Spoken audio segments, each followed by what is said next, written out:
ಹೇಳಿ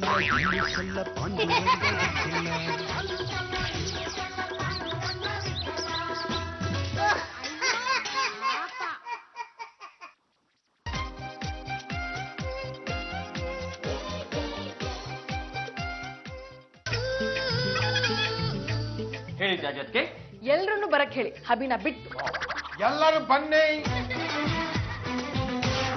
ಬಾವ ನೀವು ಬರೋ ಹಾಗೆಲ್ಲ ನೀವು ಅಲ್ಲೇ ನಾನ್ ಬರ್ಬೋದಾ? ನೀನು ಬರೋ ಹಾಗಿಲ್ಲ, ನೀನು ಬಂದ್ರೆ ಪಾಂಡುರಂಗ ಬಂದ ಹಾಗೆ. ನೀನು ಪಾಂಡುರಂಗ ಇಬ್ರು ಇಡ್ಲಿ ಸಾಂಬಾರ್ ಇದ್ದಂಗೆ. ದೋಸೆ ಪಲ್ಯ ಇದ್ದಂಗೆ. ಏನಮ್ಮ, ನಮ್ಮ ಸಂಸಾರಕ್ಕೆ ಸಂಬಂಧಪಟ್ಟ ವಿಷಯ ತಾನೇ? ಅಲ್ಲ, ನನ್ನ ಭವಿಷ್ಯಕ್ಕೆ ಸಂಬಂಧಪಟ್ಟ ಸುದ್ದಿ. ನಾಳೆ ನಮ್ಮ ಮನೆಗೆ ಕರೋಡ್ಪತಿ ಶಿವರಾಜ್ ಅವ್ರು ಬರ್ತಾ ಇದಾರೆ. ಅವ್ರು ಬಿಗ್ ಪಾಲಿಟಿಷಿಯನ್. ಅದೇ ಕಂಡವ್ರು ಜಮೀನೆಲ್ಲ ನುಂಗಿ ನೀರು ಕುಡಿದವಳು ತಾನೇ? ಅತ್ತೆ, ಡೋಂಟ್ ಟಾಕ್ ರಬೇಶ್. ಅವ್ರ ಪವರ್ ಏನು ಅಂತ ಗೊತ್ತಿಲ್ಲದೆ ಮಾತಾಡ್ಬೇಡಿ. ಅವ್ರು ಎಂಥವ್ರು ಬೇಕಾದ್ರೂ ಟಿಕೆಟ್ ಕೊಡಿಸ್ತಾರೆ. ಅವ್ರು ನನ್ಗೆ ಹೆಲ್ಪ್ ಮಾಡ್ತಾ ಇದಾರೆ. ಅವಳು ನಮ್ಮ ಮನೆಗೆ ಬರೋದಿಕ್ಕೆ ತಲೆ ಕೆಟ್ಟಿದೆ ಅಂತ. ಅತ್ತೆ, ನಾನು ಅವ್ರ ಜೊತೆ ಪೊಲಿಟಿಕ್ಸ್ ಬಗ್ಗೆ ಡಿಸ್ಕಸ್ ಮಾಡ್ತಾ ಇದ್ದೀನಿ. ಗೆಲ್ಲೋದ್ ಟ್ಯಾಕ್ಟಿಕ್ಸ್ ನ ಹೇಳ್ಕೊಡ್ತಾ ಇದಾರೆ. ಟ್ಯಾಗು ಇಲ್ಲ, ಟಿಕ್ಸು ಇಲ್ಲ, ಯಾರು ಬಂದ್ರೆ ನಮಗೇನಂತ. ಅತ್ತೆ, ನಾನು ಅವ್ರ ಜೊತೆ ಇಂಪಾರ್ಟೆಂಟ್ ಮೀಟಿಂಗ್ ಮಾಡ್ತಾ ಇದ್ದೀನಿ. So you just keep quiet. ಲೋಕದಲ್ಲಿ ಎಲ್ಲರ ಜೊತೆನೂ ಮೀಟಿಂಗ್ ಮಾಡ್ತೀಯಾ, ಗಂಡ ಒಬ್ಬನ್ನ ಬಿಟ್ಟು? ನೋಡಿ, ನಾಳೆ ಅವ್ರು ನಮ್ಮ ಮನೆಗೆ ಬಂದಾಗ ಅವ್ರನ್ನ ಎಲ್ಲರೂ ಚೆನ್ನಾಗಿ ನೋಡ್ಕೋಬೇಕು. ಓಕೆ? ಬಂದವ್ರಿಗೆ ಸಕ್ಕರೆ ಇಲ್ಲದೆ ಕಾಫಿ ಮಾಡ್ಬೇಕು, ಉಪ್ಪು ಖಾರ ಕಡಿಮೆ ಹಾಕಿ ತಿಂಡಿ ಮಾಡ್ಬೇಕು. ಇದು ನನಗ್ ಸಂಬಂಧಪಟ್ಟ ವಿಷಯ ತಾನೇ? ಎಕ್ಸಾಕ್ಟ್ಲಿ. ನಿನ್ಗೆ ಹೇಗೆ ಗೊತ್ತಾಯ್ತು? ದೊಡ್ಡವ್ರ ವಿಷಯ ನನಗ್ ಗೊತ್ತಿಲ್ವಾ? ದುಡ್ಡು ಜಾಸ್ತಿ ಆಗ್ತಾ ಇದ್ದಂಗೆ ಉಪ್ಪು ಖಾರ ಹುಳಿ ಸಿಹಿ ಎಲ್ಲ ಕಡಿಮೆ ಆಗುತ್ತೆ. ಚೆನ್ನಾಗಿ ದುಡ್ಡು ತಿಂತಾರೆ, ಬಿಟ್ರೆ ಹಾಗಲ್ಕಾಯಿ ನುಂಗ್ತಾರೆ. ಚಂಪಾ, ಅವ್ರಿಗೆ ಅಷ್ಟೊಂದೇನ್ ವಯಸ್ಸಾಗಿಲ್ಲ. ಅವ್ರ ನಮ್ಮ ಮನೆಗೆ ಬಂದಾಗ ಏನ್ ಬೇಕು ಅಂತ ಕೇಳಿ ಮಾಡೋ ವ್ಯವಸ್ಥೆ ನಿಂದು. ಪದ್ದು ಬಿಟ್ಲಾ? ಹೇಳಿ ಜಾಜಿ ಅವರೇ, ಶ್ರೀಯುತ ಶಿವರಾಜ್ ಅವ್ರನ್ನ ಹೇಗೆ ಬರ್ಮಾಡ್ಕೊಳ್ಳೋಣ? ಲೋ ಪದ್ದು, ಈ ಮಂತ್ರಿಗಳು ಮುಖ್ಯಮಂತ್ರಿನ ಬರ್ಮಾಡ್ಕೋತಾರಲ್ಲ, ಆ ತರ ಬರ್ಮಾಡ್ಕೊಂಡ್ರೆ ಸಾಕು. ಏನಪ್ಪಾ, ಇವತ್ ರಾತ್ರಿ ಆಗ್ತಾ ಇದ್ದ ಹಾಗೆ ಮಾರ್ಕೆಟ್ ಅಲ್ಲಿ ಹೋಗಿ ಮಲ್ಕೊಂಡ್ಬಿಡಿ. ಬೆಳಗಿನ ಜಾವ 5 ಗಂಟೆಗೆಲ್ಲ ಹೋಗುತ್ತೆ ತಂದ್ಬಿಡಿ. ಅಲ್ಲ, ಮನೆಗೆ ಅಂತಹ ಒಬ್ಬ ಗಣ್ಯ ವ್ಯಕ್ತಿ ಬರ್ತಾ ಇರೋವಾಗ ಮನೆ ಯಜಮಾನದ ನನಗೆ ಪರಿಚಯ ಮಾಡಿಸ್ಕೊಡಲ್ಲ ಅಂದ್ರೆ ಏನಿದು ಅರ್ಥ? ಹಬಿ, ಯಾವ್ದೇ ಕಾರಣಕ್ಕೂ ನಾಳೆ ಶಿವರಾಜ್ ಅವ್ರು ನಮ್ಮ ಮನೆಗೆ ಬಂದಾಗ ನೀವು ಮಾತ್ರ ಅವ್ರ ಕಣ್ ಮುಂದೆ ಕಾಣಿಸ್ಕೋಬೇಡಿ. ನಾನು ಈ ಮನೆಯ ಯಜಮಾನ ಕಂಡ್ರೆ ಮೇಲಾಗಿ ನಿಮ್ಮ ಗಂಡ, ಅದನ್ನ ಸ್ವಲ್ಪ ನೆನಪಿನಲ್ಲಿ ಇಟ್ಟುಕೊಳ್ಳಿ. ನೀವು ನನ್ನ ಗಂಡ ಅಂತ ಎಲ್ರಿಗೂ ಪರಿಚಯ ಮಾಡಿಸ್ಕೊಳಕ್ಕೆ ನನಗೆ ಸಿಕ್ಕಾಪಟ್ಟೆ ಶೇಮ್ ಆಗುತ್ತೆ. ಏನ್ರಿ ನಮ್ಮನ್ನಂತ ದೇನ್ರಿ ಕಮ್ಮಿ ಆಗಿದೆ? ಏನ್ ಎಲ್ರಿಗೂ ಅಮಿತಾಬ್ ಬಚ್ಚನ್ ಐದಿರೋ ಗಂಡನೇ ಸಿಕ್ಕಬೇಕು ಅಂದ್ರೆ ಸಿಕ್ಕಿಬಿಡ್ತಾರೇನ್ರಿ? ಮಾತಾಡ್ರಿ. ಎಕ್ಸ್ಕ್ಯೂಸ್ ಮೀ, ನೀವು ಮಾಡ್ ಟೈಪ್ ಅಲ್ಲ, ಸಿಕ್ಕಾಪಟ್ಟೆ ಓಲ್ಡ್ ಟೈಪ್. ನಿಮ್ಮ ಮುಖದಲ್ಲಿ ರಾಜಕೀಯ ಕಳೆ ಅನ್ನೋದು ಇಲ್ಲದೇ ಇಲ್ಲ. ಸೊ ನನಗೆ ಎಲೆಕ್ಷನ್ ಅಲ್ಲಿ ಟಿಕೆಟ್ ಸಿಗೋವರೆಗೂ ನೀವು ನನ್ನ ಗಂಡ ಅಂತ ಯಾರಿಗೂ ಹೇಳಲ್ಲ. ಜಾಜಿತ್ಗೆ ಇವಾಗ ಶಿವರಾಜ್ ಅವರು ನಮ್ಮ ಮನೆಗೆ ಬರ್ತಾರೆ. ಆಗ ಅಪ್ಪಿ ತಪ್ಪಿ ನಮ್ಮ ಭಾವ ಏನಾರು ಅವ್ರ ಕಣ್ಣು ಕಾಣಿಸ್ಕೊಂಡ್ರೆ ಏನಂತ ಹೇಳ್ಕೊತೀರಾ? ಡ್ರೈವರ್ ಅಂತ ಹೇಳ್ತೀನಿ. ಅಂದ್ರೆ ಜಾಜಿ ಅವರೇ, ಕರೋಡ್ಪತಿ ಶಿವರಾಜ್ ಅವರು ಮನೆಗೆ ಬಂದಾಗ ಪಾಂಡುರಂಗ ಏನಾಗ್ತಾನೆ? ರೋಡ್ಪತಿ.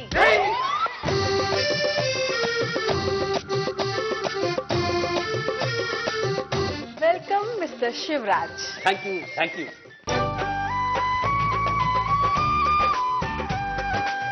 ಈ 500 ರೂಪಾಯಿ ನಿನಗೆ. ಸಾರ್, ನೀವು ಆರ್ತಿ ತಟ್ಟಿಗೆ 500 ರೂಪಾಯಿ ಹಾಕ್ತೀರಾ ಅಂತ ಗೊತ್ತಿದ್ರೆ ನಾವೇ ಆರ್ತಿ ಎತ್ತು ಬಿಡ್ತಿದ್ವಿ. ಪದ್ದು ಬಿಟ್ಲಾ?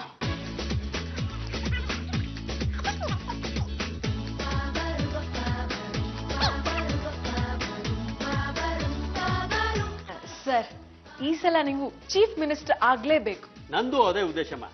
ಒಳ್ಳೆ ಜಾಗದಲ್ಲಿ 100 ಎಕರೆ ಜಮೀನಿದೆ, ಅದನ್ನ ಮಾರ್ಬಿಟ್ರೆ ನಾನು ಎಲೆಕ್ಷನ್ ಗೆದ್ಬಿಡ್ತೀನಿ. 100 ಎಕರ್ಸ್? ಅದನ್ನ ಏನ್ ಮಾಡ್ಬೇಕು ಅಂತಿದ್ದೀರಾ? 100 ಏಕರ್ಸ್ನ ಯಾರಿಗಾರು ಹೇಳಿ ಮಾರ್ಸೋಣ ಅಂತಿದ್ದೀನಿ. 100 ಏಕರ್ಸ್ ಮಾರಿದ್ರೆ ಮಿನಿಮಮ್ 100 ಕೋಟಿ ಸಿಕ್ಕೇ ಸಿಗುತ್ತೆ. ಎಲೆಕ್ಷನ್ಗೆ 100 ಕೋಟಿ ಬೇಕಾಗಲ್ಲ. ಯಾರ್ಯಾರಿಗೆ ಎಷ್ಟು ತಿನ್ಸಿದ್ರೆ ಎಲೆಕ್ಷನ್ ಗೆಲ್ಬಹುದು ಅಂತ ನನಗೆ ಗೊತ್ತಿದೆ. ಡೋಂಟ್ ವರಿ ಜಾಜಿ, ನಿಮಗೂ ಟಿಕೆಟ್ ಕೊಡ್ತೀನಿ. ನೀವು ಚೆನ್ನಾಗಿ ದುಡ್ಡು ಖರ್ಚು ಮಾಡಿದ್ರೆ ಎಲೆಕ್ಷನ್ ಗೆಲ್ತೀರಾ. ಆದ್ರೆ ಆ ನನ್ನ 100 ಎಕರೆ ಜಮೀನನ್ನ ತುಂಬಾ ಸೀಕ್ರೆಟ್ ಆಗಿ ಸೈಲೆಂಟ್ ಆಗಿ ಮಾರಿಸ್ಬೇಕು ಅಂತಿದ್ದೀನಿ. ಎಲೆಕ್ಷನ್ ಟೈಮ್ ಬೇರೆ, ಅಪೋಸಿಷನ್ ಅವ್ರಿಗೆ ಗೊತ್ತಾಗ್ಬಿಟ್ಟು ತುಂಬಾ ಕಷ್ಟಮ್ಮ. ಆ ನನ್ನ 100 ಎಕರೆ ಜಮೀನನ್ನ ಮಾರಿಸ್ಕೊಡೋ ಒಳ್ಳೆ ರಿಯಲ್ ಎಸ್ಟೇಟ್ ಅವ್ರು ಯಾರಿದ್ದಾರೆ? ನಾವು ಕಂಡ್ರೆ ರಿಯಲ್ ಎಸ್ಟೇಟ್ ಕಿಂಗ್ ಪಾಂಡುರಂಗ ಗಡ್ಡಿಗಲ್ಲಿ ಮಾತಾಡ್ತಾ ಇರೋದು. ಅದೆತ್ತಿದ್ರದು ಏನು ಫೋನ್ ಮಾಡಿದ್ದು? ಜಮೀನ್ ಮಾರ್ಸ್ಕೊಡ್ಬೇಕಿತ್ತ? ಅಮ್ಮಮ್ಮ ಅಂದ್ರೆ ಎಷ್ಟು ಎಕರೆ ಇಟ್ಟಿದ್ರಿ? 117 ಎಕರೆ ಇಟ್ಟಿದ್ರ? ಆಯ್ತು, ಅದು ನೋಡಿ ಒಳ್ಳೆ ರೇಟ್ ಇದೆ, ಮಾರ್ಸ್ಕೊಡ್ತೀನಿ. 1 ಎಕರೆಗೆ ನಾನು ಏನಿಲ್ಲ ಅಂದ್ರೆ 1 ಕೋಟಿ ರೂಪಾಯಿ ಕೊಡ್ತೀನಪ್ಪ. 117 ಎಕರೆ ಇದೆ, 117 ಕೋಟಿ ಆಯ್ತು. ರೇ ನಮಗೇನು ಕಮಿಷನ್ ಅಂತ ಬೇಡ ಕಣ್ರೆ, ನಾವು ಕಮಿಷನ್ ಆಸೆಗೋಸ್ಕರ ಈ ವ್ಯವಹಾರ ಮಾಡ್ತಾ ಇಲ್ಲ. ನಮ್ಮವರು ತಮ್ಮವರು ನಮಗೆ ಮುಖ್ಯ ಅಷ್ಟೇ. ಅದು ನೋಡಿ, ಮಾರ್ಸ್ಕೊಡೋರು ನಾವು, ಕಳ್ಕೊಳ್ಳೋರು ನೀವು. ಅವ್ರು ಕೊಟ್ಟ ದುಡ್ಡು ನಿಮ್ಮ ಹತ್ರ ಇರಲ್ಲ. ರಿಯಲ್ ಎಸ್ಟೇಟ್ ಕಿಂಗ್ ಅಂದ್ರೆ ಇವರೇ. ನಾವು ಕೊಟ್ಟ ಜಮೀನು ಅವ್ರ ಹತ್ರ ಇರುತ್ತೆ, ಅವ್ರು ಕೊಟ್ಟ ಹಣ ನಮ್ಮ ಹತ್ರ ಇರಲ್ಲ. ತುಂಬಾ ಅರ್ಥ ಇದೆ. ಯಾರಮ್ಮ ಇವರು? ಅದು ಅವರು ಹೇಳ್ಕೊಳೋದಕ್ಕೆ ಯಾಕಮ್ಮ ಹಿಂದೆ ಮುಂದೆ ನೋಡ್ತಿದೀಯಾ? ನೋಡಿಪ್ಪ, ನಾನು ರಂಗಮ್ಮ ಅಂತ. ಏನ್ ಹೇಳ್ತಾ ಇದ್ದೀರಾ? ನೀವ್ ಬೇಸರ ಮಾಡ್ಕೋಬೇಡಿ, ನಮ್ಮ ಅತ್ತೆಯವ್ರಿಗೆ ರಕಾರ ಬರೋದಿಲ್ಲ. ಅವ್ರ ಹೆಸರು ರಂಗಮ್ಮ ಅಂತ, ಗಂಡುಗಲಿ ವಂಶದ ಹಿರಿತಲೆ. ಕಾಣುತ್ತೆ. ಅವನು ನನ್ನ ಮಗ, ಗಂಡುಗಲಿ ವಂಶದ ಕಟ್ಟ ಕಡೆಯ ತುಂಡು, ವೀರ ಶೂಲ ರಣಶೀಲ. ನನ್ನ ಮಗನ ಮದುವೆ ಆಗೋದಕ್ಕೆ ಎಷ್ಟೋ ಜನ ಪಾಳೆಗಾರರ ವಂಶದವಳು ಕ್ಯೂನಲ್ಲಿ ನಿಂತಿದ್ರು. ನಮ್ಮ ಕಲ್ಮ ಇವಳು ಬಂದು ಗಂಟಿ ಬಿದ್ದು. ಇವಳು ನನ್ನ ಸೊಸೆ, ನನ್ನ ಮಗನ ಹೆಂಡತಿ. ಹೌದಾ? ಮತ್ ನನಗೆ ಹೇಳಲೇ ಇಲ್ಲ. ಯಾವಾಗ ತಾನೇ ತನ್ನ ಗಂಡ ಅಂತ ಹೇಳ್ಕೊಂಡಿದ್ದಾರೆ. ಪಾಪ ನಮ್ಮ ಯಜಮಾನ್ರು ಮದ್ವೆ ಊಟದ ಆಸೆಗೋಸ್ಕರ ವಾಲ್ಗೆದವ್ರ ಪಕ್ಕ ಕೂತಿದ್ರು. ಈ ಅಮ್ಮಂಗ್ ತಾಳಿ ಕಟ್ಬೇಕಾದ ಗಂಡು ಬರ್ದೆ ಕೈ ಕೊಟ್ಟು ಓಡ್ ಹೋದ. ಆಗ ನಮ್ಮ ಯಜಮಾನ್ರು ಇವ್ರ ಕುತ್ತಿಗೆ ತಾಳಿ ಕಟ್ಟಿ ಬಾಲ್ ಕೊಟ್ರು. ಈಗ ತನ್ನ ಗಂಡ ಅಂತ ಹೇಳ್ಕೊಳ್ಳೋದಕ್ಕೆ ಅಮ್ಮಂಗ್ ನಾಚಿಕೆ ಆಗುತ್ತೆ. ಹೌದು, ಯಜಮಾನ್ರು ಅಂತಿದಿರಲ್ಲ, ಅವರು ನಿಮ್ಮನ್ನು ಕಟ್ಕೊಂಡಿದಾರ? ಇನ್ನೂ ಕಟ್ಕೊಂಡಿಲ್ಲ. ಈ ಅಮ್ಮ ಹೀಗೆ ಆಡ್ತಿದ್ರೆ ಇಷ್ಟಲ್ಲೇ ಕಟ್ಕೋತಾರೆ. ಚಂಪಾ, ದಿಸ್ ಇಸ್ ಟೂ ಮಚ್. ಛಯ, ಸಾಕು ಸುಮ್ನಿರಮ್ಮ. ಈ ಮಚ್ಚು ಲಾಂಗು ಎಲ್ಲ ನಾವು ಆ ಕಾಲದಲ್ಲೇ ನೋಡ್ಬಿಟ್ಟಿದ್ವಿ. ನನ್ನ ಮಗ ನಿನ್ನ ಕಟ್ಕೊಂಡು ಏನು ಸುಖ ಪಟ್ಟಿದ್ದಾನೆ.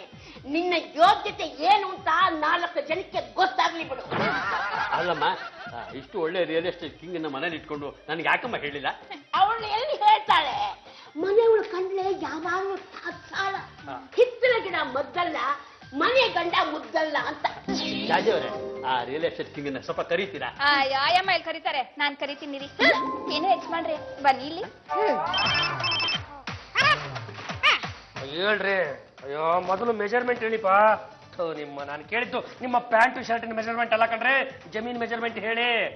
ಏನ ಅಂದಾಜು ಒಂದು 25 ಎಕರೆ ಆಗುತ್ತಾ? ಇವಳು ಒಂದು ತಿಂಗಳು ನನಗೊಂದು 15 ದಿವಸ ಟೈಮ್ ಕೊಡ್ರೆ ಅದಕ್ಕೆ ಒಂದು ಗತಿ ಕಾಣಿಸ್ಬಿಡ್ತೀನಿ. ಓಕೆ. ದುಡ್ಡು ಎಲ್ಲಿಗೆ ಹೋಗುತ್ತೆ? ಬಂದು ತಗೋತೀನಿ. ಇಕ್ರಿ ಫೋನು. ದುಡ್ಡು. ರಂಗಮ್ಮ, ಯಾರ್ರಿ ಇದು? ನೀನ್ ಈ ಮನೆ ಯಜಮಾನ ಕಣೋ. ನೀನ್ ಹೆಂಡತಿ ಕೂತಿರೋದು ನೀನ್ ನಿಂತ್ಕೊಂಡು ವಿಚಾರಿಸೋದ? ಏನಮ್ಮ, ಎದ್ದು ಬರ್ತೀಯೋ ಇಲ್ಲ ಎಳ್ದು ಹಾಕೋ? ಬಾಬಾ, ತಾವು ಯಾರು ಅಂತ ಗೊತ್ತಾಗ್ಲಿಲ್ಲ. ಅಭಿ, ಇವರು ಶಿವರಾಜ್ ಅಂತ ಫೇಮಸ್ ಪೊಲಿಟಿಷಿಯನ್, ಕರ್ನಾಟಕದಲ್ಲೇ ವರ್ಲ್ಡ್ ಫೇಮಸ್. ಈ ಸಲ ಎಲೆಕ್ಷನ್ ಅಲ್ಲಿ ನಿಂತ್ಕೊಂಡು MLA ಆಗ್ತಾರೆ. ನೆಕ್ಸ್ಟ್ ಚೀಫ್ ಮಿನಿಸ್ಟರ್ ಇವರೇ. ನಮ್ಮನೆಗೆ ಯಾಕೆ ಬಂದ್ರಂತೆ? ನೋಡಿ ಪಾಂಡ್ರಂಗ ಅವರೇ, ನನ್ನ ಹತ್ರ 100 ಎಕರೆ ಜಮೀನಿದೆ. ಅದನ್ನ ಹೇಗಾದ್ರೂ ಮಾಡಿ ನೀವು ಮಾಡಿಸ್ಕೊಡ್ಬೇಕು. ಇಲ್ಲ ಸರ್, ಅದು ನಾನು ಈಗಾಗಲೇ ಸಿಕ್ಕಾಪಟ್ಟೆ ಡೀಲ್ಗಳನ್ನ ಒಪ್ಕೊಂಡ್ಬಿಟ್ಟಿದ್ದೀನಿ. ಒಂದು ಸಲ ನಾನು ಡೀಲ್ ತಗೊಂಡ್ಬಿಟ್ಟೆ ಅಂದ್ರೆ ಅದು ಕ್ಲಿಯರ್ ಆಗಿಬಿಡ್ಬೇಕು, ನಮ್ಗೊಂದು ಒಳ್ಳೆ ಹೆಸರು ಬರಬೇಕು. ಹಾಗಾಗಿ ನಾನು ಸಿಕ್ಕಾಪಟ್ಟೆ ಬಿಸಿ ಇರೋದ್ರಿಂದ ನಿಮ್ಮ ವ್ಯವಹಾರಕ್ಕೆ ಕೈ ಹಾಕೋದಕ್ಕೆ ರೆಡಿ ಇಲ್ಲ. ಹೇಗೂ ತಾವು ರಾಜಕಾರಣಿ, ಅವರು ರಾಜಕಾರಣಿ, ಅವ್ರಿಗೂ ಸುಮಾರು ಜನ ಪರಿಚಯ ಇದ್ದಾರೆ. ಅವ್ರು ನಂಬಿ ಅವ್ರ ಕೈಗೆ ವಹಿಸಿ, ಅವರೆಲ್ಲ ಸೇರ್ಕೊಂಡು ನಿಮ್ಗೊಂದು ದಾರಿ ಕಾಣಿಸ್ಬಿಡ್ತಾರೆ. Excuse me. ಹಲೋ, ಯಾರ್ರೀ? ವಿರೋಧ ಪಕ್ಷದ ನಾಯಕ ವೀರಪ್ಪನವರ? ಏನ್ರಿ ವಾದ? ಅದು ಏನಾಯ್ತು? ಒಂದ್ ನಿಮಿಷ, ಮನೆ ಮಂದಿ ಎಲ್ಲ ಇಲ್ಲೇ ಇದಾರೆ, ಆಚೆ ಬಂದು ಮಾತಾಡ್ತೀನಿ. Excuse me. ರಂಗಮ್ಮ, ಇವ್ರು ಒಂದು ಕಾಪಿ ತಂದ್ಬಿಡಿ. ವಿರೋಧ ಪಕ್ಷದ ನಾಯಕ ವೀರಪ್ಪನವರು ಗೊತ್ತಾ? ನನ್ನ ಮಗನಿಗೆ ಗೊತ್ತಿಲ್ಲದೆ ಇಲ್ಲವನು ಯಾರೂ ಇಲ್ಲ. ಏನಮ್ಮ, ಇಂಥ ಎಫಿಷಿಯಂಟ್ ಗಂಡನ ಮನೇಲಿ ಇಟ್ಕೊಂಡು ನನಗೆ ಹೇಳಲ್ವಲ್ಲಮ್ಮ. ಮೋಸ ಮಾಡ್ಬಿಟ್ಟೆ ನೀವು. ನೀನಂತ ನಂಬ್ಕೊಂಡು ಟಿಕೆಟ್ ಕೊಡ್ಸೋದಾದ್ರೆ ಹೇಗೆ? ಉಗಿಲಿ ಚೆನ್ನಾಗಿ ಮಕ್ಕ ಉಗಿಲಿ. ನೋಡಮ್ಮ, ನನ್ನ 100 ಎಕರೆ ಜಮೀನನ್ನ ನಿನ್ ಗಂಡನೇ ಮಾಡಿಸ್ಕೊಡ್ಬೇಕು. 5% ಕಮಿಷನ್ ಹೇಗಾದ್ರೂ ಮಾಡಿ ಒಪ್ಪು. ಇಲ್ಲ ಅಂದ್ರೆ ನಿನಗೆ ಎಲೆಕ್ಷನ್ ಟಿಕೆಟ್ ಕೊಡ್ಸೋದು ಕ್ಯಾನ್ಸಲ್. Good morning hubby. ಗಂಡನಿಗೆ ಬೆಲೆ ಕೊಡದ ಹೆಂಡತಿಯ ಕಡೆಯಿಂದ ನಮಗೆ ಗುಡ್ಡು ಬೇಕಾಗಿಲ್ಲ, ಬ್ಯಾಡ ಬೇಕಾಗಿಲ್ಲ. Good bye. ಹಬಿ, ಆಕ್ಚುಲಿ ನಾನು ನಿಮ್ಮ ಹತ್ರ ಒಂದು ಇಂಪಾರ್ಟೆಂಟ್ ವಿಷಯನ ಡಿಸ್ಕಸ್ ಮಾಡಬೇಕು ಅಂತಿದ್ದೆ. ಅದು ನೋಡಿ, ಮಾನ್ಯ ಸಮಾಜ ಸೇವಕಿ ಜಾಜಿ ಜಂಬಲ್ದಿನಿ ಅವರೇ, ಇಷ್ಟು ವರ್ಷದ ದೀರ್ಘ ನಮ್ಮ ದಾಂಪತ್ಯದ ಜೀವನದ ಇತಿಹಾಸದಲ್ಲಿ ಅಂತಹ ಇಂಪಾರ್ಟೆಂಟ್ ಸಂಗತಿಗಳು ಜರುಗಿಲ್ಲ, ಮುಂದಕ್ಕೆ ಜರುಗೋದು ಇಲ್ಲ ಅನ್ನೋದು ಇಡೀ ಜಗತ್ತಿಗೆ ಗೊತ್ತಿರ್ತಕ್ಕಂಥ ಸಂಗತಿ. ಹಾಗಾಗಿ ಪದೇ ಇನ್ನು ಮಾತುಕತೆಗೆ ಅವಕಾಶ ಇಲ್ಲ. ದಯವಿಟ್ಟು ಹೋಗ್ಬಿಟ್ಟು ಬನ್ನಿ. ಹಬಿ, ವೇರ್ ಆರ್ ಯು? ಆಕ್ಚುಲಿ ನಾನು ನಿಮ್ಮನ್ನ ಸ್ವಿಟ್ಜರ್ಲ್ಯಾಂಡಿಗೆ ಕರ್ಕೊಂಡು ಹೋಗ್ಬೇಕು ಅಂತಿದ್ದೆ. ಸ್ವಿಟ್ಜರ್ಲೆಂಡ್ ಹನಿಮೂನ್ ಹೋಗೋದಿನ ಎಷ್ಟ್ ದಿನ ಅಂತ ಪೆಂಡಿಂಗ್ ಇಡಕ್ಕಾಗತ್ತೆ? ಆಮೇಲೆ ಜನ ನಾವಿಬ್ರು ಕಪ್ಪಲ್ ಅನ್ನೋದನ್ನೇ ಮರ್ತು ಹೋಗ್ತಾರೆ. ರೇ ಈಗ ಪೆಂಡಿಂಗ್ ನಲ್ಲಿ ಇಟ್ಟರೆ ನಾನು ಅಥವಾ ನೀವು? ನಾನೇ ಅಂತ ಅನ್ಕೊಳ್ಳಿ. ನೋಡಿ, ಈ ಸಲ ನಾನು ಎಲೆಕ್ಷನ್ ಅಲ್ಲಿ ಕಂಟೆಸ್ಟ್ ಮಾಡ್ಬೇಕು ಅಂತಿದ್ದೀನಿ. ಕಂಟೆಸ್ಟ್ ಮಾಡಾದ್ಮೇಲೆ ನಾವು ಫಾರಿನ್ ಟೂರ್ಗೆ ಹೋಗಕ್ ಆಗುತ್ತೋ ಇಲ್ವೋ? ಯಾಕಾಗಲ್ಲ? ಅಲ್ಲ ಕಣ್ರಿ, ಜಾತಿ ಸಂಬಂಧ ಇದೆ. ಇಡೀ ನಮ್ಮ ನಾಡಲ್ಲಿ ಅಷ್ಟೆಲ್ಲ ಬರಗಾಲ ಬಿದ್ದಿದ್ರು ಕೂಡ ಎಷ್ಟೋ ಮಂತ್ರಿಗಳು ಫಾರಿನ್ ಟೂರ್ಗೆ ಹೋಗಿ ಬರ್ತಾರೆ ತಾನೆ. ಹಾವಿ, ಅವ್ರುಗಳು ಹೋಗೋ ಉದ್ದೇಶನೇ ಬೇರೆ, ನಾವಿಬ್ರು ಹೋಗೋ ಉದ್ದೇಶನೇ ಬೇರೆ. ಅದಕ್ಕೆ ಎಲೆಕ್ಷನ್ ಕಂಟೆಸ್ಟ್ ಮಾಡೋಕ್ಕಿಂತ ಮುಂಚೆನೆ ಫಾರಿನ್ ಟೂರ್ಗೆ ಹೋಗಿ ಬಂದ್ಬಿಡೋಣ. ನಿಜಾನೇನ್ರಿ? ಹೋಗ್ಬೇಕಾರೆ ಇಬ್ರು ಬರ್ತಾ 2.5. Good morning sir. Good morning ಅಮ್ಮ. ತುಂಬಾ ಚುರುಕು ನಿಮ್ಮ ಯಜಮಾನ್ರು, ಬರೀ ಜೆರಾಕ್ಸ್ ಕಾಪಿ ಇಟ್ಕೊಂಡೆ ಡೀಲ್ ಮಾಡ್ತಾ ಇದ್ದಾರೆ. ಅಲ್ಲ, ಹಾಗಂತ ಹೇಳ್ಬಿಟ್ಟು ಮುಂದಿನದೆಲ್ಲ ಬರೀ ಜೆರಾಕ್ಸ್ ಕಾಪಿ ಕಂಡೆ ಮುಂದುವರಿಯಕ್ ಬರಲ್ಲ. ನಮಗೆ ಆದಷ್ಟು ಬೇಗ ಒರಿಜಿನಲ್ ಪತ್ರಗಳು ಬೇಕಾಗಿತ್ತು. ಪಾಂಡ್ರಂಗ ಅವರೇ, ನಾನೊಂದು ಸಮಸ್ಯೆ ಸಿಗಾಕೊಂಡ್ಬಿಟ್ಟಿದ್ದೀನಿ. ಒರಿಜಿನಲ್ ಪೇಪರ್ಸು ಕೈ ಸಿಗ್ತಾ ಇಲ್ಲ. ಏನು ಹೇಳ್ತಾ ಇದ್ರ ತಾವು? ನೋಡಿ, ನನ್ನ ಮಗಳ ಹೆಸರು ನೀಲಾಂಬರಿ, ಮದುವೆ ವಯಸ್ಸಿಗೆ ಬಂದಿದ್ದಾಳೆ. ಅವಳದ್ದೇ ಒಂದು ಸಮಸ್ಯೆ ಆಗೋಗ್ಬಿಟ್ಟಿದೆ. ಮದುವೆ ವಯಸ್ಸಿಗೆ ಬಂದಿದ್ದಾಳೆ ಅಂದ ಮೇಲೆ ಯಾವನ್ನೋ ಕಟ್ಕೊಂಡು ಓಡೋಗಿದ್ದಾಳೆ. ಅಯ್ಯೋ, ಅಂಥವಳಲ್ಲ ನಮ್ಮ ಮಗಳು. ಯಾವಾಗ ನೋಡಿದ್ರು ಅಧ್ಯಾತ್ಮ, ಪೂಜೆ, ದೇವರು, ತಪಸ್ಸು ಅಂತಾನೆ ಇರ್ತಾಳೆ. ಅಲ್ಲ, ಈಗಿನ ಕಾಲದಲ್ಲೂ ಸುಂದರವಾದ ಯುವತಿಯರು ತಪಸ್ಸಿಗೆ ಕೂರ್ತಾರೆ ಅಂದ್ರೆ ನನಗೆ ಯಾಕೋ ಪಾಂಡ್ರಂಗ ಆಶ್ಚರ್ಯ ಆಗ್ತಾ ಇದೆ. ಅವಳಿಗೆ ಒಬ್ಬ ಅಧ್ಯಾತ್ಮ ಗುರು ಸಿಕ್ಬಿಟ್ಟಿದ್ದ. ಅವನು ಅವಳಿಗೆ ಜೀವನ ಅಂದ್ರೇನು, ಜೀವ ಅಂದ್ರೇನು, ಆತ್ಮ ಅಂದ್ರೇನು ಎಲ್ಲ ಹೇಳಿ ತಲೆ ಕೆಡಿಸ್ಬಿಟ್ಟಿದ್ದಾನೆ. ಅವಳು ಇವಾಗ ಬಿಳಿ ಸೀರೆ ಉಟ್ಕೊಂಡು ಕೈಯಲ್ಲಿ ಜಪಮಾಲೆ ಇಟ್ಕೊಂಡು ತಪಸ್ ಮಾಡೋದೇನು, ದೇವ್ರ ಪೂಜೆ ಮಾಡೋದೇನು, ಬೇಡ ಅವಳ ಕತೆ. ಅದು ಶಿವರಾಜ್ ಸರ್, ಅವ್ರವ್ರ ಹಣೆ ಬರದಲ್ಲಿದ್ದಂಗೆ ಆಗತ್ತೆ. ಅದಕ್ಕೆ ನಾವೇನು ಮಾಡೋಕ್ಕಾಗಲ್ಲ. ಒಂದು ಕೆಲಸ ಮಾಡಿ, ಅವಳು ಪಾಡಿಗೆ ಅವಳನ್ನ ಬಿಟ್ಬಿಡಿ. ನೀವು ಒರಿಜಿನಲ್ ಡಾಕ್ಯುಮೆಂಟ್ಸ್ ಎತ್ಕೊಂಬನ್ನಿ. ನಾನು ಈ 100 ಎಕರೆ ಜಮೀನಿಗೆ ಒಂದು ಗತಿ ಕಾಣಿಸ್ಬಿಡ್ತೀನಿ. ಹೇಗೆ ಎತ್ಕೊಂಡ್ಬರೋದು? ಅವಳು ತಪಸ್ಸಿ ಕೂತಿರೋದೇ ಆ ಒರಿಜಿನಲ್ ಡಾಕ್ಯುಮೆಂಟ್ಸ್ ಮೇಲೆ. ಸರ್ ಏನು ಹೇಳ್ತಾ ಇದ್ರೆ ತಾವು? ನಾನು ನಿಮ್ಮನ್ನ ನಂಬ್ಕೊಂಡು ಈಗಾಗಲೇ ಒಂದು 7-8 ಜನ ಪಾರ್ಟಿಗಳಿಗೆ ಹೇಳಿಟ್ಬಿಟ್ಟಿದ್ದೀನಿ. ನಾಳೆ ಅವ್ರು ಬಂದು ಜಾಗ ತೋರಿಸು ಅಂದ್ರೆ ನಾನು ಏನು ಅಂತ ತೋರಿಸ್ಲಿ, ಎಲ್ಲಿ ಅಂತ ತೋರಿಸ್ಲಿ? ಹಾಳಾದ ಸುಡುಗಾಡಿ ಸ್ವಿಟ್ಜರ್ಲೆಂಡ್ ಆಚೆಗೋಸ್ಕರ ಮನುಷ್ಯನಾದವನು ಏನೇನು ಕೆಲಸ ಮಾಡ್ಬೇಕಪ್ಪ? ಅಯ್ಯೋ, ನನ್ನ ಜಮೀನು ಇರೋದು ಸ್ವಿಟ್ಜರ್ಲೆಂಡ್ ಅಲ್ಲ, ಇಂಡಿಯಾದಲ್ಲಿ. ಸರ್, ಇಂಡಿಯಾದಲ್ಲಿರೋ ನಿಮ್ಮ ಜಮೀನನ್ನ ಮಾರ್ಸಿದ್ರೆ ನನಗೆ ಸ್ವಿಟ್ಜರ್ಲೆಂಡ್ಗೆ ಹೋಗೋದಕ್ಕೆ ಅನುಕೂಲ ಆಗಿರೋದು. ತಿರ್ಗಾ ಮಂಚ, ವರ್ಗೋ ದಿಂಬು ಎಲ್ಲ ಕಣ್ಣು ಮುಂದೆನೆ ಕುಸ್ತು ಬಿದ್ಬಿಟ್ವಲ್ಲಪ್ಪ ಭಗವಂತ. ರೇ ಶಿವರಾಜು, ಅಲ್ಲ ಹೆಸರು ಕರೆದೆ ಅಂತ ಬೇಜಾರು ಮಾಡ್ಕೊಬೇಡಿ. ಈಗ ಫೈನಲ್ ಆಗಿ ನಿಮ್ಮ ಮಗಳು ಏನು ಹೇಳ್ಬೇಕು ಅಂತ ಇದ್ದಾಳೆ? ಆ ಹಿಮಾಲಯದಲ್ಲಿರೋ ಆಶ್ರಮಕ್ಕೆ ಎಲ್ಲ ಆಸ್ತಿನೂ ಬರ್ಕೋಬೇಕು ಅಂತ ಮಾಡಿದಾಳೆ. ಅವಳನ್ನ ಹಾಗೆ ಮಾಡಿದ್ರೆ ನನ್ನ ಬಾಯಿಗೆ ಮಣ್ಣೆ. ರೇ, ಅದ್ರಲ್ಲಿ 10% ಮಣ್ಣು ನಮ್ಮ ಬಾಯಿಗೂ ಬೀಳುತ್ತಲ್ಲ ರೀ. ಅಲ್ಲ, ಇಡೀ ಆಸ್ತಿನ ಆಶ್ರಮಕ್ಕೆ ಬರಿಬೇಕು ಅಂತ ತೀರ್ಮಾನ ಮಾಡೋಳೆ ಅಂತ ಮೇಲೆ ಅವಳೇನು ಹೆಣ್ಣ ಅಥವಾ ಇಡಂಬಿನ? ಅಯ್ಯೋ, ಅವ್ಳ ಫೋಟೋ ನನ್ನ ಹತ್ರ ಇದೆ ನೋಡಿ. Colour what colour? ಇಂಥ ಸುಂದರವಾದ ಹುಡುಗಿರು ಸನ್ಯಾಸಿನಿಗಳಾಗ್ಬಿಟ್ರೆ ನಮ್ಮಂಥ ಹುಡುಗರ ಪಾಡೇನು ಅಂತ ಅನ್ಯಾಯವಾಗಿ ನ್ಯಾಚುರಲ್ ರಿಸೋರ್ಸಸ್ ಎಲ್ಲ ವೇಸ್ಟ್ ಆಗ್ಬಿಡುತ್ತಲ್ಲ. Colour what colour? ಯಾರಿ ಸುಂದರಿ? ಈ ಸುಂದರಿ ನೀಲಾಂಬರಿ. ನೀಲಾಂಬರಿಯವರೇ, ನಿಮ್ಮ ಸೌಂದರ್ಯ ಈ ಲೆವೆಲ್ಗಿದೆ ಅಂತ ನಂಗೆ ಗೊತ್ತೇ ಇರಲಿಲ್ಲ ಕಣ್ರಿ. ಈ ನಿಮ್ಮ ಸೌಂದರ್ಯವನ್ನು ಕಂಡು ನಮ್ಮ ಮನಸ್ಸು ಗೊಂಡಿದೆ, ಫುಲ್ ಖುಷಿಗೊಂಡಿದೆ. ಪಾಂಡುರಂಗ ಅವರೇ, ನಿಮ್ಗೆ ಏನ್ ಬೇಕಾಗಿತ್ತು? ಅದು 100 ಎಕರೆ ಜಾಗ ಇದೆಯಲ್ಲ, ಅದರ ಒರಿಜಿನಲ್ ಜಮೀನ್ ಪತ್ರಗಳೆಲ್ಲ ಬೇಕಾಗಿತ್ತು ಕಣ್ರಿ. ಓಕೆ, ಜಮೀನ್ ಪತ್ರಗಳು ಈ ಬ್ರೀಫ್ ಕೇಸ್ ಅಲ್ಲಿ ಇದೆ. ಈ ಬ್ರೀಫ್ ಕೇಸ್ ತುಂಬಾ ಕ್ಯಾಶ್ ಇದೆ. ನಿಮ್ಗೆ ಯಾವ್ದು ಬೇಕು? ಇದು ಅಲ್ಲ, ಅದನ್ನ ತಗೊಂಡ್ರೆ ಇದು ಬೇಜಾರು ಮಾಡ್ಕೊಳ್ಳುತ್ತೆ, ಇದನ್ನ ತಗೊಂಡ್ರೆ ಅದು ಬೇಜಾರು ಮಾಡ್ಕೊಡುತ್ತೆ. ಎರಡೂ ತಗೊಂಡ್ಬಿಟ್ರೆ ನೀವೆಲ್ಲಿ ನನ್ನ ಬಗ್ಗೆ ಬೇಜಾರು ಮಾಡ್ಕೊಳ್ತೀರಾ ಅಂತ. ಯಾಕೆ, ನಾನ್ ಬೇಡ್ವಾ? ರೀ, ನೀವು ಸಿಗ್ತೀನಿ ಅನ್ನೋ ಹಾಗಿದ್ರೆ ಇವೆರಡೂ ಬೇಡ ಕಣ್ರಿ, ನೀವೊಬ್ರೆ ನಂಗೆ ಸಾಕು. ಹೌದಾ? ಹಾಗಾದ್ರೆ ಹಿಡೀರಿ ನನ್ನ. ಸಿಕ್ಬಿಟ್ಟು ಅಲ್ಲ, ಇಷ್ಟೊತ್ತು ನಾವು ಕಂಡಿದ್ದು ಕಾಣಿಸೆ. ನೋಡಿದ್ರ ಪಾಂಡ್ರಂಗ ಅವರೇ, ನನ್ನ ಮಗಳ ಫೋಟೋ ನೋಡಿ ನೀವು ಕನಸಿನ ಲೋಕಕ್ಕೆ ಹೋಗಿದ್ದೀರಾ ಅಂತಂದ್ರೆ ಅಂಥ ಮಗಳನ್ನ ಕಳ್ಕೊಂಡ್ರೆ ನನಗೆ ಎಷ್ಟು ದುಃಖ ಆಗಬಾರ್ದು. ಅದು ನೋಡಿ ಶಿವರಾಜ್ ಸರ್, ನೀವು ಆಸ್ತಿನ ಕಳ್ಕೊಟ್ಟಿದ್ದೀರಿ ಅಂತ ನನಗೆ ಬೇಜಾರಾಗ್ತಾ ಇಲ್ಲ. ಅಂತ ಸುಂದರವಾದ ಮಗಳು ಕೈ ತಪ್ಪು ಹೋಗ್ತಾ ಇದ್ದಾಳಲ್ಲ ಅಂತ ಕಪಟ ಬೇಜಾರಾಗ್ತಾ ಇದೆ. ನೋಡಿ ಶಿವರಾಜ್ ಅವಳೇ, ಬೆಳೆದ ಹೆಣ್ಣು ಮಕ್ಕಳು ಸನ್ಯಾಸಿನಿ ಆಗ್ತೀನಿ ಅಂತ ಹೊರಟಲೆ ಮುಗಿತು ಕಥೆ. ನೀವು ಅವಳ ಜುಟ್ಟು ಹಿಡ್ಕೊಂಡು ಬುದ್ಧಿ ಹೇಳ್ಬೇಕು. ನನ್ನ ಮಾತು ಅವಳು ಕೇಳಲ್ವೇ? ಮಗನೇ, ನೀನ್ ಆ ಕೆಲಸ ಮಾಡ. ಏನು, ನಾನು ಇವ್ರ ಮಗಳು ಜುಟ್ಟನ್ನ ಹಿಡ್ಕೊಳ್ಳಿ? ಆಗಲ್ಲ ಕಣೋ, ಇವಳ ಮಗಳು ಸನ್ಯಾಸಿನಿ ಆಗ್ತೀನಿ ಅಂತ ಹೊರಟಿದಾಳಲ್ಲ, ಅದು ತಪ್ಪಿಸು ಅಂದೆ. ನನ್ನ ಮಗಳಿಗೆ ಚಿಕ್ಕ ವಯಸ್ಸಿನಲ್ಲಿ ಕತ್ತಿ ವರ್ಷೆ ಕಲಿಸ್ತೆ, ಆ ಸೈಡಿಂಗ್ ಕಲಿಸ್ತೆ, ಎಲ್ಲ ವಿದ್ಯೆನೂ ಕಲಿಸ್ತೆ. ಈಗ ಅವಳು ಯಾರ ಜೊತೆ ಬೇಕಾದ್ರೂ ಫೈಟ್ ಮಾಡ್ತಾಳೆ. ಅವಳಿಗೀಗ ಫೈಟ್ ಮಾಡೋದಕ್ಕೆ ಯಾರು ಸಿಕ್ಕಿಲ್ಲ ನೋಡಿ, ಹಾಗಾಗಿ ನಿಮ್ಮ ವಿರುದ್ಧ ಫೈಟಿಂಗ್ ಬಿಡ್ತಾವೆ. ಅಂಥ ಸೊಸೆ ನನಗೇನಾದ್ರೂ ಸಿಕ್ಕಿದ್ದಿದ್ದೆ ಮೊಮ್ಮಗನ್ನ ಕುದುರೆ ಮೇಲೆ ಕೂಲಿಸಬಹುದಾಗಿತ್ತು. ಶಿವರಾಜ್, ನೀವು ನಿಮ್ಮ ಮಗಳಿಗೆ ಈ ತರದ ವಿದ್ಯೆಗಳನ್ನ ಕಳಿಸಬಾರ್ದಾಗಿತ್ತು. ಇನ್ನೊಂದು ವಾರದಲ್ಲಿ ನನ್ನ ಮಗಳು ಹಿಮಾಲಯಕ್ಕೆ ಹೋಗ್ಬಿಟ್ಟಾಳೆ. ಎಲ್ಲ ಆಸ್ತಿನ ಆಶ್ರಮಕ್ಕೆ ಬರ್ಕೊಟ್ಬಿಟ್ರೆ ನನ್ನ 100 ಎಕರೆ ಜಮೀನು ನೀರ್ ಪಾಲು. ಮಗಳನ್ನ ಇಲ್ಲಿಗೆ ಕರ್ಕೊಂಡು ಬರ್ಬೋದಾಗಿತ್ತಲ್ಲ. ಎಲ್ಲಿ ಕರ್ಕೊಂಬರೋದು? ಈಗ 3 ದಿವಸದಿಂದ ಅವಳು ಮನೇಲಿ ಉಗ್ರವಾದ ತಪಸ್ಸು ಕೂತ್ಕೊಂಡ್ಬಿಟ್ಟಿದ್ದಾಳೆ. ಯಾರು ಅವಳ ಜೊತೆ ಮಾತಾಡ್ಸೋ ಹಾಗಿಲ್ಲ. ಅವಳು ತಪಸ್ಸಿಂದ ಹೇಳೋದ್ರೊಳಗೆ ಅವಳ ಮನಸ್ಸು ಬದಲಾಯಿಸಿ ಆಶ್ರಮಕ್ಕೆ ಆಸ್ತಿ ಬರ್ಕೊಡೋದೇ ಅಂತ ಮಾಡ್ಬೇಕು. ನಿಮ್ ಕೆಲಾಗತ್ತಾ? ಅಲ್ಲ, ಈ ಜವಾಬ್ದಾರಿನ ಯಾರೋ ಬೇರೆಯವರು ಬಂದು ವಹಿಸಿದ್ರೆ ಬಿಲ್ಕುಲ್ ಖಂಡಿತವಾಗಿ ನಮ್ಮ ತಾಯಣಿಗೂ ನಾನು ಉತ್ಪತ್ತಾ ಇರಲಿಲ್ಲ. ನೀವು ನಮ್ಮ ಹೆಂಡ್ರಿಗೆ ಸಿಕ್ಕಾಪಟ್ಟೆ ಬೇಕಾದವರು.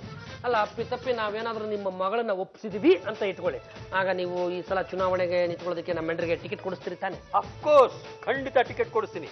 ಎಲೆಕ್ಷನ್ ಗೆದ್ದು MLA ಆದ್ರೆ ಮಿನಿಸ್ಟರ್ ಮಾಡ್ತೀನಿ. ಅಭಿ ಪ್ಲೀಸ್, ನೀವು ಹೋಗಿ ಅವಳ ಮನ್ಸನ್ನ ಚೇಂಜ್ ಮಾಡಿ ನನಗೆ ಹೆಲ್ಪ್ ಮಾಡ್ರಿ. ಅದು ನೋಡಿ ಜಾಟಿ ಜಂಬಲ್ದಿನಿಯವರೇ, ಒಂದು ಮಾತನ್ನು ನಾನು ಸ್ಪಷ್ಟವಾಗಿ ಹೇಳೋದಕ್ಕೆ ಬಯಸ್ತೀನಿ. ಇವರ ಮಗಳನ್ನು ಒಪ್ಪಿಸುವಂತ ಪ್ರಯತ್ನದ ಮಾರ್ಗ ಮಧ್ಯದಲ್ಲಿ ನೀವು ಬಂದುಬಿಟ್ಟು ನೀವು ಅದು ಮಾಡಬಾರ್ದು, ಇದು ಮಾಡಬಾರ್ದು, ಮುಟ್ಟಬಾರ್ದು, ತಟ್ಟಬಾರ್ದು ಅಂದ್ರೆ ಕೆಲಸ ಯಾಕೆ ಹೋಗ್ಬಿಡುತ್ತೆ. ಇವ್ರ ಮಗಳಿಗೆ ಏನಾದ್ರೂ ಮಾಡಿ ನಾನು ನಿಮಗೆ ಟಿಕೆಟ್ ಕೊಡಿಸ್ತೀನಿ. ಕೊಡಿಸ್ತೀನಿ. ನೋಡಿ ಪಾಂಡ್ರಂಗ ಅವರೇ, ನನ್ನ ಕಡೆಯಿಂದ ಪರ್ಮಿಷನ್ ಗ್ರಾಂಟೆಡ್. ಒಟ್ಟಿನಲ್ಲಿ ನನ್ನ ಮಗಳು ಕೈ ತಪ್ಪು ಹೋಗಬಾರ್ದು. ಸರ್, ಒಂದು ವಿಷಯನ ಸ್ಪಷ್ಟವಾಗಿ ತಿಳ್ಕೊಂಡು ಬಿಡಿ. ನಾನು ಒಂದು ಸಲ ಕಣ್ಣಿಟ್ಟೆ ಅಂದ್ರೆ ಅದರಲ್ಲೂ ವಿಶೇಷವಾಗಿ ಹೆಣ್ಣುಮಕ್ಕಳ ಮೇಲೆ ತಪ್ಪಿಕೊಂಡು ಹೋಗೋದಕ್ಕೆ ಚಾನ್ಸೇ ಇಲ್ಲ ಸರ್.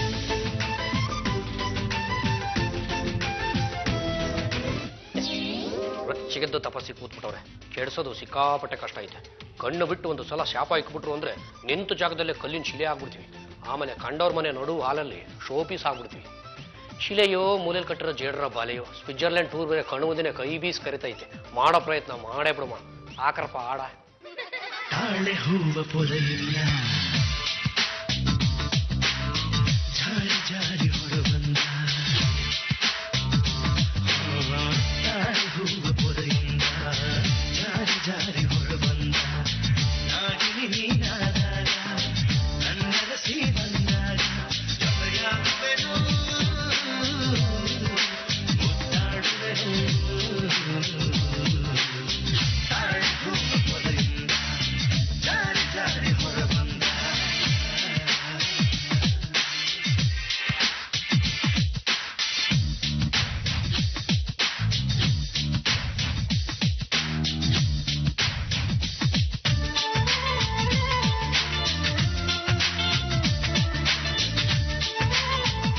ನನ್ನ ತಪಸ್ಸನ್ನ ಭಂಗ ಮಾಡಿದ ಚೋರ ನೀನಾರು ವೀರ? ನಾವು ಪಾಂಡ್ರಂಗ ಗಂಟೆಗರಿ, ಎಡಗೈ ತಿರುಗಿದ್ರೆ ಕೇಸರಿ, ಬಲಗೈ ತಿರುಗಿದ್ರೆ ವೀರ ಮದಕರಿ, ಮದನಾರಿ ನೀಲಾಂಬರಿ, ನೀನು ಸೌಂದರ್ಯದ ಗಣಿ. ನಿನ್ನ ಚೆಲುವಿನ ಮುಂದೆ ಆ ರಂಬೆ, ಊರ್ವಶಿ, ಮೇನಕೇರಿ ಚೆಲುವು ಏನೇನು ಅಲ್ಲ. ಅಲ್ಲ, ಪರಿಸ್ಥಿತಿ ಹಿಂಗಿರುವಾಗ ನೀನು ಕಣ್ಣು ಮುಚ್ಕೊಂಡು ಕುತ್ಕೊಂಡು ತಪಸ್ ಮಾಡೋದು ಏನ್ ಚೆನ್ನಾಗಿರುತ್ತೆ? ಪಾಂಡುರಂಗ, ನೀನ್ ನನ್ ಮನ್ಸನ್ನ ಕಲಕ್ಬಿಟ್ಟೆ, ನನ್ ಬುದ್ಧಿನ ಕೆಡಿಸ್ಬಿಟ್ಟೆ.